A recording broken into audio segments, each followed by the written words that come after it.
Hello students and welcome to your General Mathematics class. The first topic of your General Mathematics class is Introduction to Functions. So bakit nga ba tayo need na mag-study ng functions? It is because functions are the only way one can compute output in mathematics based on the relation between various important variables. Hindi lang yan. Functions rin is andyan sa ating engineering, sa ating computer science, kasi in that field, they are always trying to find the right fit to specific functions. So gamit na gamit si functions sa ating engineering and computer science. Pero di lang dyan limited si functions. Also, andyan din si functions sa ating business fields at saka sa medical field. So, whatever career you're planning to take, functions is very important. So, ano bang mali-learn natin for today? For today, i-discuss ko yung definition ng function, how it is represented, paano maghanap ng domain and range ng function, at saka kung paano mag-evaluate ng function. Before tayo natin i-define si function, i-define muna natin kung ano yung relation. A relation is any set of ordered pairs. So, ayan. The set of all first elements of the ordered pairs is called the domain of the relation, and the set naman of all second elements is called the range. So, sa relation pala is any set of ordered pairs. So, wala siyang restriction. So, kagaya nito. So, this set of ordered pairs, 1, 2, negative 2, 2, negative 2, 1, 0, 4, is a relation, an example of relation. So, tingnan natin kung ano kaya ang domain at saka range ng relation na ito. So, si domain daw is the set of first elements, diba? So, mayroon tayong 1, negative 2, negative 2, and 0. Pero kung mapapansin nyo dito sa ating set ng domain, 1, negative 2, 0 lang yung nilagay. Kasi, even if negative 2 appeared twice, pag ililista natin siya sa set ng domain, once lang natin siya ilalagay. So, sa range naman, 2, 2, 1, 4. So, of course, twice ulit lumabas si 2, pero once lang natin siya ilalagay sa ating set, no? For the range. Okay. So, ngayon, ano ba ang function? A function is a relation, so set of ordered pairs, where each element in the domain corresponds to exactly one element in the range. So, ayan. Si domain pala natin, guys, is known also as our input, at saka si range as our output. So, it's also sometimes called the independent, no? Si domain, independent variable, at si range ang ating dependent variable. So, sa atin, tawag natin siyang domain range. Okay. So, ano bang ibig sabihin ng function? So, meaning pala, sa per input, sa isang input, dapat hindi siya maging more than 1 yung output niya, no? Corresponding output. So, pwede pala siya na 1 to 1. Say, for example, for every specific input, meron din siyang nag-correspond siya ng isang output. Pwede rin siyang many to 1. Say, for example, mayroon tayong input A, input B, tsaka input C. Tapos, yung mga outputs ni input A, input B, input C are the same, no? The same. So, okay lang yan, no? As long as si input, isa lang talaga yung nagiging output niya. Not other way around. So, hindi pwede na one to many. Like, isang input, tapos yung output niya is 2 or more. So, yan yung hindi pwede. Kapag ganyan, hindi na siya function. It is just a mere relation. Okay? So, I hope na intindihan natin yung definition ng function. So, let's have an example. Itong mapping na ito. So, si X, yan yung ating input or domain. Si Y naman yung ating range. So, kung makikita nyo, si 3, output niya is 4, si 6 output niya is 8, si 9, 12, and 15, output nila is the same, 16. So, function kaya ito or hindi? Clearly, it is a function, no? Kasi wala tayong domain or wala tayong domain na more than 1 yung output, no? Walang input na more than 1 yung output. Though mayroon tayong output na more than 1 yung kanyang input, but that's okay, no? Kasi restricted lang naman sa function is dapat yung input natin is hindi lalagpas ng isa yung output niya. So, dito, ang domain niya is 3, 6, 9, 12, 15. Kita naman. Tsaka yung range is 4, 8, 12, 16. Yan. Kung ano lang yung andyan sa ating set. Yan yung ating range at domain. So, paano ba ni-represent ang functions? So, mayroon tayong 4 na ways on how to represent functions. First, we have table of values or mapping diagram kasi pare-pareha lang naman yan sila kaya inisan na lang natin. Tapos, we have ordered pairs, we have graph, at saka equation. So, again, table, ordered pairs, graph, equation. So, isa-isahin natin yan pag-discuss. So, let's start with table of values or mapping diagram. So, determine whether the relationship given in the mapping diagram is a function or not. Ayan. So, kung makikita natin, yung input natin dito is 2, 3, 4, and 5. So, ang nasa outputs naman is 20, 40, and 60. But kung mapapansin ninyo, si 2, output niya isa lang, 30. Si 3, isa lang din yung output niya, which is 40. Si 4, isa lang din yung output niya, which is 60. Tsaka si 5, isa lang din yung output niya, which is 20. So, ibig sabihin, ito pala na mapping is a function kasi yung ating input corresponds to only one output. So, ito, next na ating example. Bakit hindi na ito naging function? Okay, ano kayang dahilan? Ayan, it is because one of our inputs, which is 2, corresponds to two outputs, 30 and 40. So, hindi na yan pwede, no? If ganyan, hindi na siya matatawag na function. It is just a relation. So, hindi siya function. So, how about this mapping diagram? So, ating input ay A, B, C, and D. So, sa ating output, meron tayong X, Y, W, and Z. So, kung makikita nyo, wala tayong input na nag-correspond ng more than one output. So, this is a function. Pero kung ma-observe nyo si Y, output siya ng dalawang input, no? The same yung output ng dalawang input. But again, okay lang yan, no? As ang ating iisipin always is dapat lang ay si input corresponds to only one output. So, hindi naman yan nalabag sa example na ito. So, this is a function. Okay?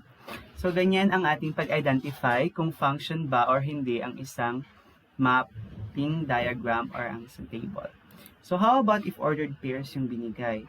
So, if ordered pairs, it is easier actually because titingnan mo lang yung mga ordered pairs. So, we have 3 examples here. F, G, and H, no? Sa kang F, meron tayong 1, 2, 2, 3, 3, 4, 4, 5. So, ano kaya sa tingin nyo guys? Is this a function or not? Yes, it is a function. So, ang titingnan lang talaga is yung first element. So, ang titingnan is yung first element. Kung mayroon bang bumalik, no? Appeared more than once. Kung mayroon bang nag-appear more than once, wala naman. So, 1, 2, 3, 4. So, magkaiba. So, this is a function si F. Si G naman, bakit hindi siya a function? Bakit hindi siya function? Because bumalik si negative 1. Negative 1 appeared more than once. So, dyan pa lang, conclude na natin na si G is not a function. So, si H naman, anong mapapansin natin sa set na to? Ayan. So, ang kanyang first elements it is or those are counting numbers, no? 1, 2, 3, 4, 5 pataas. So, obviously, counting numbers siya. So, meaning hindi, walang no two ordered pairs na mayroong the same first element, no? Kasi nga, iba-iba sila. Pataas to siya. No? 1, 2, 3, 4, 5, 6, 7. So, this is a function. Okay, so ganyan lang ang pag-identify kung function or hindi function given an ordered pair. A set of ordered pairs. So, I hope clear lang yan sa inyo. So, how about if graph? So, before natin i-tackle yung pag-identify if function ba or hindi ang isang graph, ang graph ba ay nagre-represent ng function or not, i-define muna natin yung yung vertical line test. So, ano ba si vertical line test? A graph of a relation is a function if any vertical line drawn passing through the graph intersects it at exactly one point. So, exactly one di lumagpas, no? Hindi dapat 2 or more. So, dapat 1 lang. So, tingnan natin itong dalawang graphs na to. Try natin magawa ng vertical line test. Okay, yung first graph, tingnan natin. Kung gagawa tayo ng vertical line test, ayan, once lang siya nag-pass through sa ating graph, yung vertical line. So, ibig sabihin, ang graph na ito is a function. Yung isa naman, yung circular na graph, okay, pag gagawa tayo ng vertical line test, mapapansin natin na mayroong dalawang points ang na-pass through ng ating vertical line. So, ibig sabihin, ito, hindi siya function. Okay? So, ganyan lang ang pag-test if function ba or hindi ang isang graph. So, mayroon tayong tatlong examples dito. Ayan, yung first example, kapag lalagyan natin vertical line test, once lang siya nag-pass through, so, it is a function. Yung second naman, twice, no? Kung makikita nyo dito, tsaka dito. So, this is not a function. At finally, yung third naman, once lang din siya nag-pass through. So, it is a function. So, ganyan lang ang pag-identify natin sa graph if nag-represent ba siya ng functions or not. Okay? Okay. Next is equation. Paano ba natin identify if a given equation describes a function or not? So, meron tayong examples dito. May apat tayo na equations. 2x minus 1 equal to y, x squared plus y squared equal to 5. Naka-indicate na not a function. Y is equal to x plus 2 over x minus 1 and y is equal to x squared minus 2x plus 1. So, sa apat na yan, actually, isa lang yung hindi function and the rest are functions. So, bakit? Why? So, let's try to look at 2x minus 1 equal to y. Kung bakit tayo sure na it's a function. So, kung sa equation pala, malalaman natin kung equation siya or not by expressing y in terms of x or assign one value of x and solve if it corresponds to only one value of y. So, mag-a-assign ka lang, di ba? Di ba, ang restriction na naman sa function is dapat in every input corresponds to only one output. So, if mag-try ka ng value for x, tapos nakakuha ka ng more than one na value for y, ibig sabihin, hindi na siya function. If ganon. Okay? So, let's try si 2x minus 1 equal to 1. So, nag-try tayo, no? If x is equal to 1, ang makukuha din na value ni y is also 1, which is one value only. So, ibig sabihin, 2x minus 1 equal to y describes a function. So, how about yung isa? Si x squared plus y squared is equal to 5. So, pag mag-let tayo na x is equal to 2, so isa-substitute natin siya sa kang x, so meron tayong 2 squared plus y squared is equal to 5. So, i-isolate natin si y squared para makuha natin ang value ni y. So, meron tayong y squared is equal to 1. So, by using square root, you'll get y equal to positive negative 1. So, mayroon tayong dalawang output na nakuha given one input na 2. So, ibig sabihin, hindi na siya function kasi nga, dalawa yung nakuha natin na output given one input. So, ayan. So, yan yung pag-identify natin, no? So, yung way natin sa pag-identify if an equation describes a function or not. Sabi dito, observe that one input x results in two outputs y. Yes. So, it's not a function. Okay, so nalaman niyo na kung paano mag-identify kung function ba or hindi yung mapping, ordered pairs, tapos graph, tsaka equation. So ngayon naman, ating itatakol kung paano maghanap ng domain and range ng functions.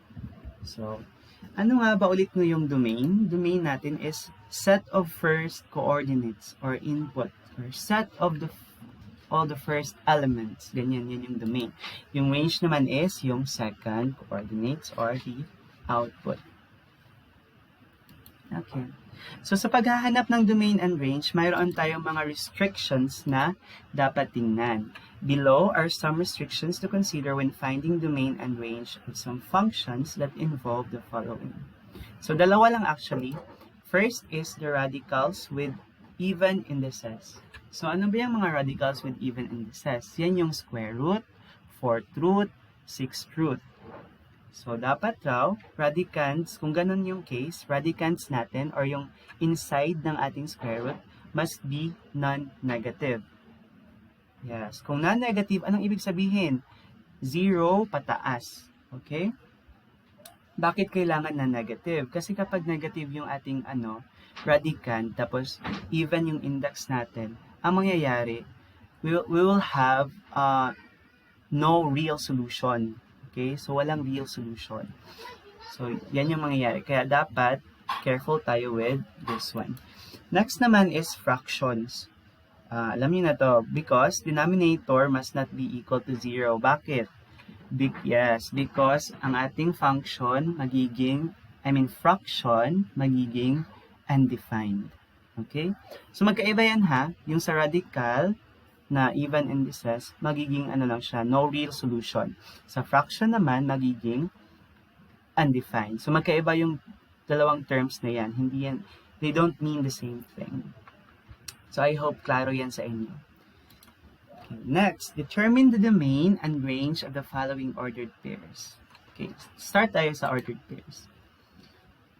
Yung ordered pairs, madali lang kasi titingnan mo lang kung ano yung, or ililista mo lang kung ano yung mga first element for the domain. So, you have 1, 2, 3, 4. Tapos, for the range, ililista mo lang din yung second element. So, you have 2, 3, 4, 5. Okay, how about this one? Kung mapapansin nyo, yung ating domain, we have negative 1, 2, then negative 3, 4, and then 0. So, hindi siya naka-arrange, So, kapag maglilista tayo ng domain, dapat naka-arrange siya, no? From smallest to largest. So, ang mangyayari, we have negative 3, negative 1, 0, 2, 4. So, dapat gawin natin yan as a hobby. Or, dapat i-practice natin na naka-arrange yung ating paglista ng ating elements ng ating domain tsaka range. So, ating range dito is 0, 2, 4, 6, 8. Okay. So, madali lang, no? Kapag ordered pair, kasi maglilista ka lang kung ano yung mga first elements at saka yung second element. So, how about if given ang mapping? So, titingnan mo lang is kung ano yung nandyan sa dito sa iyong input tsaka sa iyong output. So, automatic na makukuha mo yung domain at saka yung range. So, madali lang. Yung graph naman, so sa graph, before natin siya tingnan, atin mo nang i-define yung mga symbols ng ating graph, no? So, when we say arrow, ibig sabihin yan, continuous or infinity, no? Papuntang infinity. Tapos, ito naman, meron tayong field, tsaka yung hollow. Yung hollow, ibig sabihin yan, hindi siya included yung point. The point is not included. Tapos, sa ating interval notation, we use parenthesis kapag hollow or kapag ang ibig sabihin ay hindi kasali. Yung field naman means included. Included yung point. So, we use bracket naman sa ating interval notation kapag field or included. So, say for example, itong graph natin dito. Kung makikita nyo, mayroon tayong, let's say, we have point negative 5, 3. So, since it's field, ibig sabihin, kasali siya, no? Si 5, 6 naman, hollow. So, ibig sabihin, hindi siya kasali sa ating graph or sa ating function. Si 5, 6 na ordered pair. Okay, let's have an example. Ito pa rin. So, ano kaya ang ibig sabihin nyo na, ano kaya ang sa tingin nyo ang domain natin dyan? Sa observe ng graph, sa paghahanap ng domain sa graph, ang gagawin natin is from left to right. Ano yung leftmost natin dito sa graph? Ang leftmost natin is si negative 5. Then titingnan mo lang, okay, it's field, so kasali si negative 5. We will use brackets. Tapos, ano yung rightmost? Ang rightmost natin is 5. Tapos, hollow siya, so ibig sabihin, hindi siya kasali.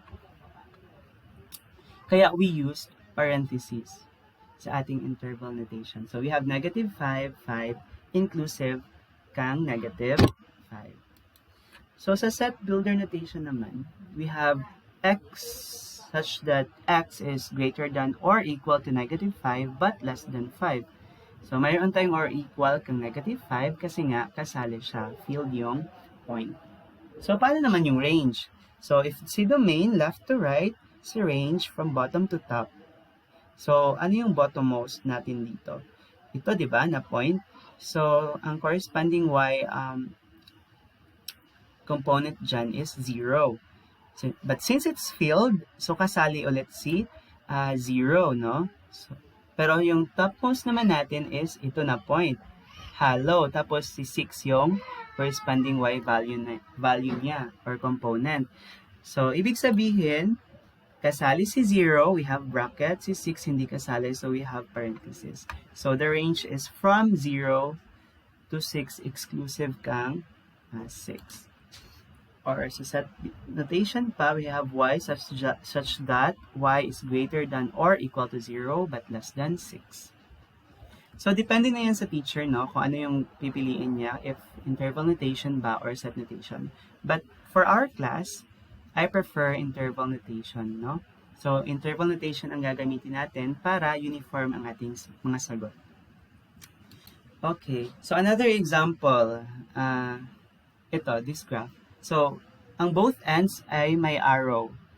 So, again, sa paghanap ng domain, left to right. But since ito man is papunta siya sa left, infinity, so negative infinity na, tapos ito naman papunta sa right, so infinity din, so negative infinity to positive infinity, or the set of all real numbers.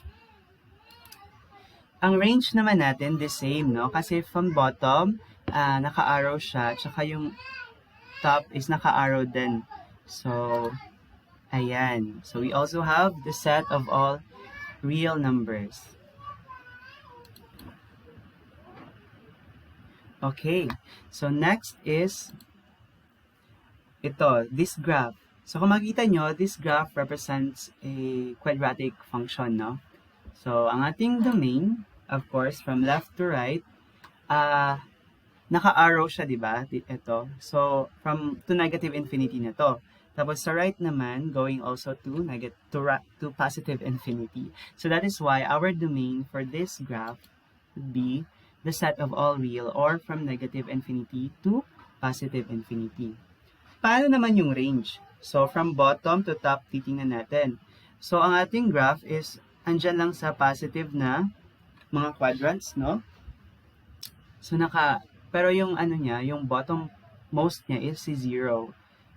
But since walang hollow dito na naka-indicate, si 0 is included. So, therefore, our range is from 0 to positive infinity. Okay, so ang nandito is naka-parenthesis. So, dapat ito is naka-bracket. So, naka-bracket yan, class, ha? Okay, sa set naman natin, sa set notation, naka-greater than or equal to 0 naman siya. So, dito lang. Dapat bracket ito. Okay, so ganyan ang pagkuha ng domain at range given a graph. So, how about if equation naman yung binigay? So, let's have an example. 2x minus 5 equal to y. So, ang gagawin lang sa pagkuha ng domain, solve for y. So, anong ibig sabihin ng solve for y? You just have to express y in terms of x. So, meron tayong y is equal to 2x minus 5. Actually, naka-express na siya, no? Si y in terms of x. Binaliktad lang natin. So, since y is a polynomial, domain is the set of all real numbers. So, yan yung ilalagay nyo sa isipan nyo, guys. Basta, polynomial siya, maging all real na siya, yung domain. Domain or range. Say, for example, if we solve for y, tapos equal siya ng polynomial, automatic, our domain is all real. If we solve for x naman, tapos equal rin siya sa polynomial, automatic, our range is all real. Yan, walang restrictions, basta polynomial. So, to find range naman, solve for x. So, dito no, sa domain, we solve for y. Sa range, we solve for x. So, first, i-isolate natin si x, si 2x. So, we have 2x equal to y plus 5. Tapos, 2x divide 2. Yes, dinivide 2 natin para x lang talaga yung matira. So, if mag-divide, so, ang equation, kung ano yung gagawin mo sa left-hand side, yun din ang gagawin mo sa right-hand side. Yan yung yung meaning ng equation. So, we have x equal to 1/2 y plus 5 halves. So, again, this is a polynomial, binomial, si 1/2 y plus 5 halves. So, our range is also the set of real numbers, or negative infinity papuntang positive infinity. How about this example? Y is equal to x squared minus 9. So, to solve for domain again, to find for domain, we need to express y in terms of x.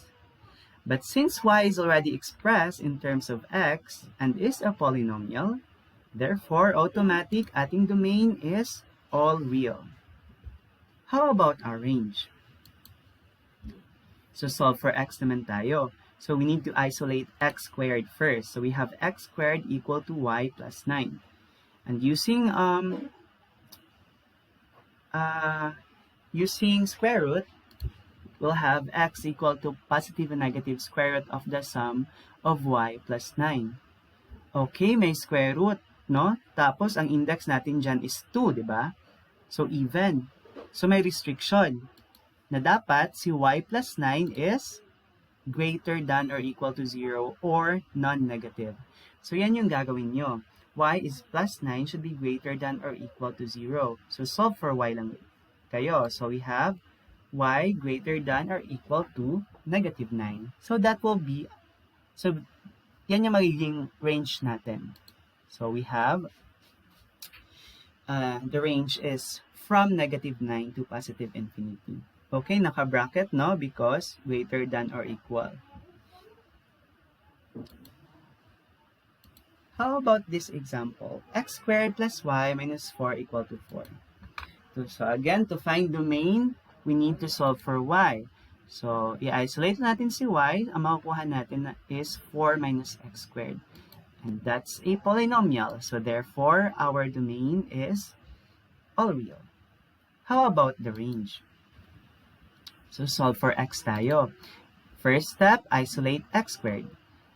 So, sa inyo, may gumagamit ng transpose, di ba? Kapag transpose natin siya, let's say, plus y, pag i-transpose, magiging negative y. Minus 4, pag transpose, magiging positive 4. Okay, ang iba din is yung addition, subtraction. Okay lang yan. Tapos, ayan na, na-isolate natin si x squared. Using square root again, we have plus minus square root of 4 minus y. So again, mayroon tayong radical na even yung index. Ibig sabihin, si 4 minus y dapat non-negative or greater than or equal to 0. So mayroon tayong negative y greater than or equal to negative 4. However, hinahanap natin si y, hindi si negative y. So, dapat natin i-multiply ng negative 1 ang both sides. At kapag, di ba, alam naman natin na kapag nagmumultiply tayo ng negative number sa inequality, nag-change yung inequality symbol. So, that's why meron tayong y is less than or equal to 4. So, yan na ang magiging range natin. So, our range is from negative infinity to 4 inclusive. So, ganyan. Okay, how about this equation? So, nakuha na yung yung kapag mayroong radical na even yung index.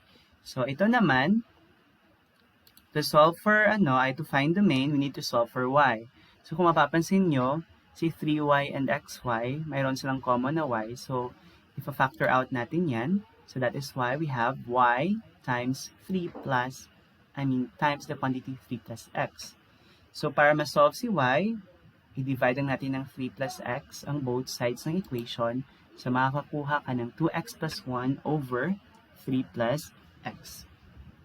Okay. Anong mapapansin nyo? Meron tayong fraction. And again, pag may fraction tayo, mayroon tayong restriction na dapat si denominator, which is 3 plus x, ay hindi equal sa 0. So, ano dapat ang restriction nito? So, x should be not equal to negative 3. So, kung ganyan, ang ating domain is the set of all real numbers except negative 3. Or sa interval notation pa, negative infinity to negative 3, union negative 3 to positive infinity. So, kung mapapansin nyo, parenthesis yung ginamit, diba? So, hindi kasali si negative 3. So, sa paghanap naman ng range, so, solve for x naman tayo.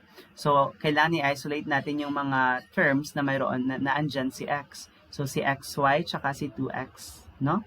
So, we have xy, then a transpose si 2x, magiging negative 2x. Dyan lang si 1, tapos si 3y i-transpose, magiging negative 3y.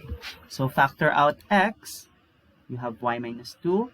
I-divide yan, both sides sa equation, you will get x equal to 1 minus 3y over y minus 2. So, kung mapapansin nyo, mayroon tayong fraction. And again, dapat ang denominator na y minus 2 is not equal to 0. So, therefore, y should not be equal to 2.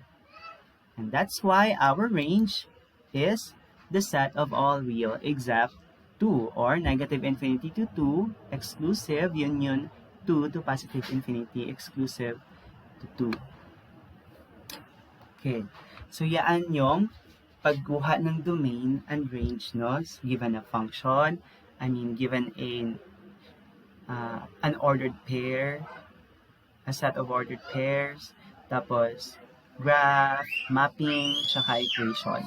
So, I hope nakuha natin yon. So, paano naman mag-evaluate ng functions? Madali lang mag-evaluate ng functions class. Evaluating a function means replacing the variable in the function. In this case, x, no? Kasi usually, si x yung ating ginagamit as our domain, no? With a value from the function's domain and computing for the result. To denote that we are evaluating f for some a in the domain of f, we write f of a. So, basically, ang pag-evaluate ng function is substitute ka lang ng value, no? First, ng value na a, or kung ano yung ibibigay. So, before ka nakapag-evaluate ng function, dapat, alam mo na itong GEMDAS, or PEMDAS, no? So, ano nga ba si GEMDAS, no? Acronym lang siya ng grouping symbols, exponents, multiplication, division, addition, subtraction. Okay? So, si multiplication and division class, dapat nasa mind natin na the same lang sila ng level. So, kapag multiplication and division lang yung natira, from left to right na tayo. Same goes with addition and subtraction. The same lang sila na level. Kapag addition and subtraction na lang yung natira, left to right na tayo. Hindi inuuna yung add. Kasi yan yung common na mistake na nangyayari. Inuuna pa rin si addition kahit na subtraction, addition lang yung natira. So makikita natin yan dito ngayon. Let's have an example. Evaluate the following functions at x equal to 2. So we have a function here, f of x equal to 2x squared minus 3x plus 1. So kapag i-evaluate natin siya at x equal to 2, simple lang ang gagawin. Isa-substitute lang natin. So you have 2 times 2 squared minus 3 times 2 plus 1. So again, jamdas. May grouping ba? Wala. May exponent ba? Oo, meron. Nandito sa 2 squared. So dapat unahin yan pag-solve. So we have 2 times 4. Maging 4 na siya, di ba? Because 2 squared is 4. Tapos next, may multiplication ba? Yes, may multiplication. 2 times 4 tsaka 3 times 2. So yan din ang ating uunahin ngayon. So we have 8 minus 6 plus 1. Okay, dito na yung sinasabi ko. Kasi yung iba, dahil nga jamda, so inuuna nila yung addition. So pag inuna mo si addition, ito yung ginagawa nila kasi. So inuna si 6 plus 1, so may 7 na. Then 8 minus 7 equal to 1. So magiging 1 yung sagot nila. But that is wrong. Ang tama na gagawin is kapag addition and subtraction na lang yung natira, from left to right na lang tayo. So magiging 8 minus 6 plus 1 na lang. So 8 minus 6, 2 plus 1, 3. So 3 yung saktong sagot at hindi yung 1. So yan ha, wag kalimutan, basta addition and subtraction lang yung natira, left to right na tayo.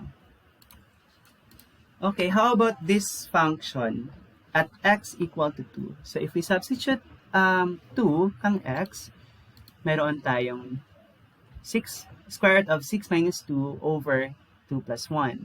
So pag isolve mo yan, meron tayong square root of 4 over 3. So si 4 is a perfect square. So meron tayong 2/3. So ganyan lang kadali mag-evaluate ng function, no? Mag-substitute lang tsaka i-solve accordingly. How about this?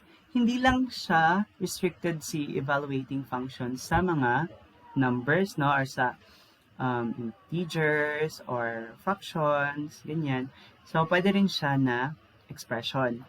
So evaluate the following functions at x equal to 2x plus 1. So wag kayong magpanic kasi the same lang naman yung process. Isa-substitute pa din. So let's have h of x equal to x squared minus 2x plus 2. So gagawin, papalitan lang natin si x, no? Magiging 2x plus 1 lang siya. Ayan. Okay. So ito, meron tayong 2x plus 1 squared. So square of a binomial. So pwede rin natin yan siya i-solve. So may iba na diretso na, no? Kasi alam na nila yung square of a binomial. Pero pwede din na si FOIL method. Diyan naman din lahat nag-start kang FOIL. So familiar naman lahat sa FOIL, di ba? So ayan. So gagawin lang. First, we have 2x times 2x, 4x squared, outer, inner, saka yung last, 1 times 1. So, combined like terms, meron tayong 4x squared plus 4x plus 1 minus 4x minus 2. Ito si minus 4x minus 2 dito to siya, no? Negative 2 times 2x, negative 4x. Negative 2 times 1, negative 2. So, combined like terms, we'll get 4x squared plus 1. So, yan yung value ng ating function at x equal to 2x plus 1. Okay? So, madali lang. The same lang. Substitute lang. Tsaka solve accordingly. Okay. How about this one? Evaluate the following functions at x equal to negative 1 and when x is equal to 7. So, ito na function ulit, no? Kanina. So, kapag unahin natin si negative 1, ano kaya mangyayari? So, if x is equal to negative 1, pag i-substitute natin, ito yung lalabas. Tapos, kung makakakuha tayo ng square root of 7 over 0. So, nakita nyo ba yung gusto kong sabihin. How about 7? Okay, pag i-substitute natin, makakaha tayo ng square root of negative 1 over 8. Ayan. So, hindi siya pwede, no? So, kapag ganyan, kung makaka-encounter kayo ng ganyan na problem, ang isasagot nyo is, g of x is undefined and no real solution when x is equal to negative 1 and when x is equal to 7, respectively. Yes. Undefined when x is equal to negative 1. Tapos, no real solution when x is equal to 7. Again, sinasabi ko, yung sabi ko kanina, magkaiba si undefined tsaka no real solution. Or pwede nyo lang isipin na kapag involve si radicals, no real solution, no? Tapos kapag fraction, tapos 0 ang denominator, undefined. So, ganyan. So, mayroon tayong mga values ni x na kapag undefined or no real solution sa ating function. So, I hope na may natutunan kayo today sa ating klase. So, huwag kalimutan yung definition ng ating function, kung paano sila ni-represent, how to find domain and range, tsaka on evaluating functions. So, thank you and God bless.